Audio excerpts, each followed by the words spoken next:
આમ તો હર્નિયા સર્જરી ઘણા વર્ષોથી ચાલે છે, પણ હમણાં જેમ બધી વસ્તુમાં નવીનીકરણ આવે છે એવી રીતે હર્નિયાની સર્જરીમાં કોઈ એવી નવી ટેકનોલોજી કાંઈ નવું આવેલું છે? યસ, હર્નિયા સર્જરીમાં જેમ મેં કીધું એ પ્રમાણે લેપોસ્કોપી એ પણ હવે ઘણું જૂનું થઈ ગયું છે.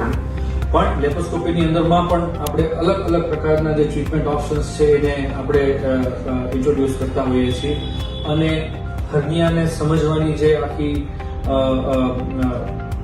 એનો અપ્રોચ છે એ પણ આજકાલ નવો ડેવલપ થાય છે. જેમ જેમ સમય જતા જતા આપણે કોઈ પણ રોગ વિશે નવું જાણીએ છીએ એવી રીતે હર્નિયાની અંદરમાં પણ ઘણું બધું એડવાન્સમેન્ટ થયું છે. AWR એબ્ડોમિનલ વોલ રિકન્સ્ટ્રક્શન જેને કહેવાય એ એક નવો કોન્સેપ્ટ છે હર્નિયાની ટ્રીટમેન્ટમાં.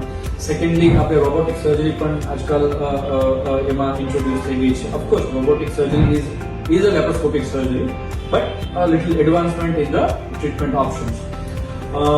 એ બધા મિનિમલ ઇન્વેઝિવ સર્જરીના ઓપ્શન્સ છે. એટલે હવે એમ જોવા જઈએ તો હર્નિયા કોઈ પણ પ્રકારના લોકેશન હોય, સાઇઝ હોય, ઓપરેટ થયેલા હોય એક બે વાર, આ કોઈ પણ હર્નિયાની અંદરમાં આપણે અલગ અલગ પ્રકારની મોડેલિટીઝ છે એને આપણે યુઝ કરી શકીએ. હવે એવું નથી કે એક વસ્તુ માટે એક ફિક્સ છે, પણ depending on that we decide our treatment protocol and whatever is the best for the patient.